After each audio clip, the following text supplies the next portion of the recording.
Welcome back to my channel. आज हम करेंगे part 2। The name is suggesting stamen, microsporangium and pollen grain। इस topic में बेटा हम शुरुआत स्टेमन से करेंगे, फिर हम ये समझेंगे और फिर हम पोलन ग्रेन समझेंगे और फिर हमारा ये टॉपिक सब टॉपिक पे खत्म हो जाएगा। ठीक है, अब आप लोगों को ऑलरेडी ये मैंने बहुत बार सिखाया, अब आप लोगों को ये आता होगा। This is known as anther, this is known as filament. Very good. अब मैं आपको एक नया टर्म सिखवाने वाली हूँ जो आपको पूरी बायोलॉजी में काम आएगा। That is your proximal and distal. Proximal का मतलब है कि आपके कंपेयर्ड पॉइंट से नज़दीक हो एंड आपके कंपेयर्ड पॉइंट से दूर हो तो उसे डिस्टल बोलते हैं। लेट्स सपोज मेरे पास यहाँ पे 3 मार्कर्स है, right. I am keeping it here. Okay, अगर मैं इस रेड वन से कंपेयर कर रही हूँ, अगर मैं इस रेड वन, ये मेरा कंपेयरिंग पॉइंट है, अगर मैं बोलूँ कि ब्लू मार्कर इसके क्या है तो तुम बोलोगे प्रॉक्सिमल, क्योंकि ये नज़दीक है। और अगर मैं फार2 की बात करूँ तो ये डिस्टल है, क्योंकि ये दूर है इससे। समझ में आया? तो बस यही कंसेप्ट हम यहाँ पर भी लगाएंगे इन दिस टॉपिक। तो अब आप मुझे बताओ कि अगर हम कंपेयर करें थैलामस से, इफ़ वी कंपेयर, हमारा कंपेयर पॉइंट क्या है? थैलामस। तो थैलामस से अगर हम कंपेयर करें तो आपका जो ये वाला रीजन है, this will be your and this will be, ये रीजन क्या होगा? तो ये आप मुझे बताओ। तो ये रीजन आपका हो जाएगा डिस्टल, डिस्टल एंड, क्योंकि ये दूर है। और ये वाला आपका हो जाएगा प्रॉक्सिमल। समझ में आया? ओके। अब हम बात करते हैं फिलामेंट की। तो आपको ये पता है, लॉन्ग एंड स्लेंडर पार्ट, जिसे आप स्टॉक भी बोल सकते हो। एंथर क्या है? Terminal generally bilobed structure. अभी आपको ये समझ में नहीं आएगा, बट जब मैं इसका डायग्राम ड्रॉ करूंगी तो आपको 1 मिनट में समझ में आ जाएगा कि एंजियोस्पर्मिक एंथर होता कैसा है। बाइलोब्ड होगा। बाइलोब मतलब 2 लोब्स होंगे, डाइथीकस मतलब 2 थीका होंगे, टेट्रागोनल 4 साइड्स होंगी और एक लॉन्गिट्यूडनल ग्रूव होगा बीच में जो 2 थीकास को सेपरेट कर रहा होगा। एंड बेटा जी टेट्रास्पोरेंजिएट, यानी कि उसके अंदर 4 स्पोरेंजियम यानी कि 4 माइक्रोस्पोरेंजियम होंगे। तो अभी हम इसका स्ट्रक्चर देखेंगे। तो ऐसा सा कुछ स्ट्रक्चर आपके एनसीईआरटी में भी दिया गया है, इसी पे से हम समझेंगे। बाइलोब्ड है बेटा जी, ओके, 2 लोब्स हैं। डाइथीकस, इसके अंदर 2 थीकास है और टेट्रागोनल 4 साइड्स हैं इनकी, ठीक है। और एक लॉन्गिट्यूडनल ग्रूव रन कर रहा है बीच में, ठीक है, जो दोनों थीका को सेपरेट कर रहा है। ऑल्सो अभी हम समझेंगे कि ये टेट्रास्पोरेंजिएट कैसे है। आप ऐसा समझिए कि जैसे इस स्ट्रक्चर को मैंने पर्टिकुलरली इस स्ट्रक्चर को कट किया एंड अब इस स्ट्रक्चर को मैं जूम करके देख रही हूँ, तो अब जो लगेगा उसमें आपको ये टेट्रास्पोरेंजिएट दिखेंगे, ठीक है। इसी पोर्शन को हम कट करके इसे हम जूम करेंगे तो हमें वॉल्स ऑफ एंथर दिखने को मिलेगी। तो ये तो था एक टिपिकल एंथर कैसा दिखता है। अब हम इस वॉल को कट किए और उसको हम जूम करेंगे और अब हम वॉल्स ऑफ एंथर स्टडी करेंगे। तो अभी हम वॉल्स ऑफ एंथर पढ़ेंगे। तो ये कुछ ऐसा दिखता है बेटा, बिल्कुल कुछ ऐसा दिखता है। अभी ये जो सबसे पहली जो बाहर की लेयर है, the outermost layer, this layer is known as epidermis. Epidermis, ये जो लेयर है एपिडर्मिस के जस्ट अंदर वाली, उसे हम बोलते हैं एंडोथीसियम। एंडोथीसियम, वर्ड्स को मेरे साथ साथ रिपीट करें, आपको बहुत जल्दी समझ में आएंगे। The third layer is known as middle layer, middle layer. And the fourth one is known as tapetum. Tapetum, tapetum पे बहुत सारे एमसीक्यूज आते हैं, तो टेप्टम के जब मैं सेल्स पढ़ाऊंगी तो उसे आपको बहुत ध्यान से समझना है। बीच में बेटा जी एक रीजन होता है which is known as connective, connective, okay. And यहाँ पे बीच के ये जो आपके, this is your microsporangium, microsporangium. तो अब आपको समझ में आया क्यों हम टेट्रास्पोरेंजिएट बोलते थे, क्योंकि 1, 2, 3 एंड 4 माइक्रोस्पोरेंजियम्स आर देयर, तो हम इसे टेट्रास्पोरेंजिएट बोलते हैं। एक और चीज, इस माइक्रोस्पोरेंजियम के अंदर होते हैं sporogenous tissue, sporogenous tissue, sporogenous tissue.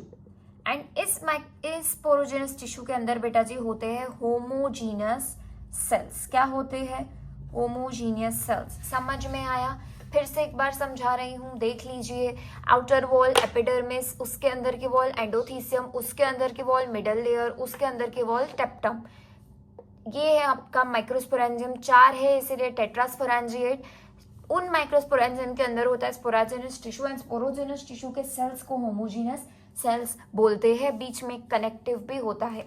अब आपको मोस्ट ऑफ एमसीक्यू इसमें आते हैं टेप्टम पे, या तो out to in and in to out का ऑर्डर पूछते हैं। सपोज आपको आउट टू इन पूछ लिया, मतलब बाहर से तुम अंदर जा रहे हो, आउट टू इन, तो आपको सबसे पहले लिखना है epidermis, endothecium, then you need to write connect middle layer, and फिर आपका लास्ट में आ जाएगा टेप्टम। बट अगर तुम अंदर से बाहर आ रहे हो तो सबसे पहला हो जाएगा टेप्टम, फिर आएगा मिडल लेयर, फिर आएगा एंडोथीसियम एंड देन आएगा एपिडर्मिस। तो ये कुछ थे चीज़ें, ये कुछ एमसीक्यू के वेज है जो आपको पूछ सकते हैं।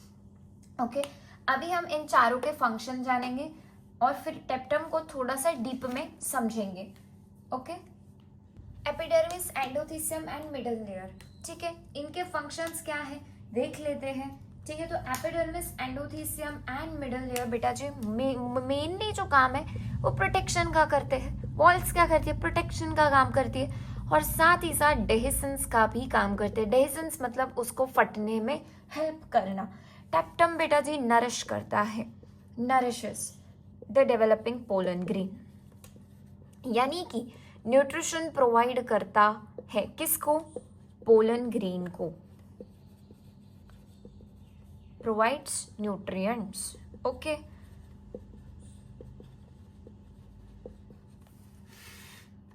टेप्टम क्या करता है? नरिश करता है, न्यूट्रिशन देता है। अब टेप्टल सेल्स, टेप्टम के सेल्स को टेपिटल सेल्स बोलते हैं, जिनके अंदर डेंस साइटोप्लाज्म होता है और एक से ज्यादा न्यूक्लियस बेटा जी प्रेजेंट होता है। स्पोरोजिनस टिश्यू में होमोजीनियस सेल्स होते हैं। At centre of each microsporangium sporogenous tissue होता है। आपने अभी भी पढ़ा, ऐसा कुछ स्ट्रक्चर मैंने बनाया था। इसके अंदर यहाँ पे क्या था? माइक्रोस्पोरेंजियम, उसके अंदर था sporogenous tissue, and sporogenous tissue के सेल्स को हम क्या बोलते हैं? Homogeneous cells. तो ये आपको ध्यान में रखना है। अभी हम पढ़ेंगे माइक्रोस्पोरोजेनेसिस। माइक्रोस्पोरोजेनेसिस एक बहुत इंपॉर्टेंट टॉपिक है, इस पे शॉर्ट नोट पूछी जाती है अगर क्वेश्चन आंसर्स का टेस्ट हो तो। Let's talk about microsporogenesis. Microsporogenesis क्या होता है बेटा? It is the process of formation of microspores from a microspore mother cell, MMC. Microspore mother cell से माइक्रोस्पोर्स बनना, या फिर माइक्रोस्पोर मदर सेल को हम पोलन मदर सेल भी बोल सकते हैं, उससे बेटा जी माइक्रोस्पोर बनना, उसी को हम बोलते हैं माइक्रोस्पोरोजेनेसिस। अब इसमें एक्चुअली होता क्या है? जो स्पोरोजेनस टिश्यू होता है ना माइक्रोस्पोरेंजियम के अंदर, वो मियोटिक डिवीजन करता है और बनाता है क्या? माइक्रोस्पोर्स। Got it? तो आपको इस चीज का भी ख्याल रखना है कि कौन सा डिवीजन होता है, मियोटिक डिवीजन। ये एमसीक्यू में पूछा जा सकता है। प्रोसेस क्या होती है फिर? क्लस्टर्स ऑफ 4 सेल्स थे, ठीक है, 4 माइक्रोस्पोरेंजियम थे। एंथर मैच्योर होगा, फिर डिहाइड्रेट होगा, फिर माइक्रोस्पोर्स जो है वो डिसोसिएट होंगे, अलग होंगे, डिवीजन होगा, एंड अल्टीमेटली बेटा जी वो क्या बना लेंगे? Pollen grain. क्या बना लेंगे? Pollen grain. तो हमने ऑलरेडी स्टेमन स्टडी कर लिया, माइक्रोस्पोरेंजियम स्टडी कर लिया, अब हम लास्ट टॉपिक पे आ चुके हैं, that is a pollen grain.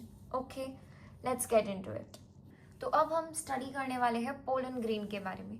Pollen grain बेटा जी मेल गैमेटोफाइट को रिप्रेजेंट करता है। जैसा कि मैंने आपको पहले भी समझाया कि स्टेमन को हम माइक्रोस्पोरोफिल बोलते हैं, या फिर बेटा उसे हम मेल पार्ट ऑफ फ्लावर बोलते हैं।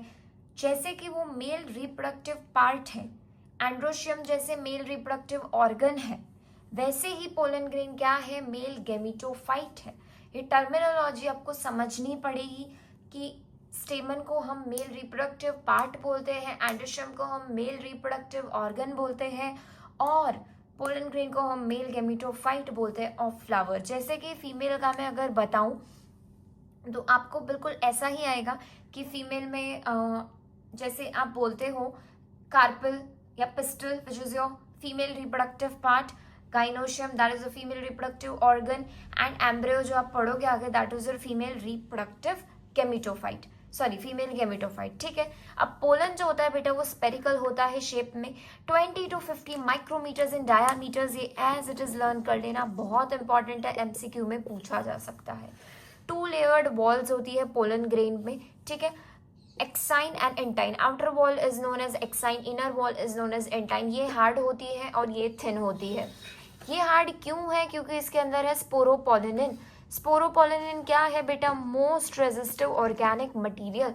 मतलब ये एक ऐसा सब्सटेंस है जिसे ना तो हाई टेम्परेचर, जिसे ना तो बेटा कोई अल्कलाई, ना तो कोई एसिड, ना कोई एंजाइम डिग्रेड कर सकता है। मतलब वो जैसा है वैसा ही रहेगा। एंड इसी वजह से हम पोलन ग्रेन्स को ज़्यादा अच्छे से प्रिजर्व भी कर पाते हैं। अभी मैं थोड़ा और डिटेल में आपको एक्साइन इंटेन पढ़ाती हूँ। एक्साइन जो है वो हार्ड होता है बेटा, स्पोरोपोलिनिन प्रेजेंट होता है, और जिस एरिया में स्पोरोपोलिनिन एब्सेंट होता है उसे हम बोलते हैं जर्मपोर। ये याद रखना कि जिस रीजन में स्पोरोपोलिनिन एब्सेंट है उसे हम जर्मपोर बोलते हैं।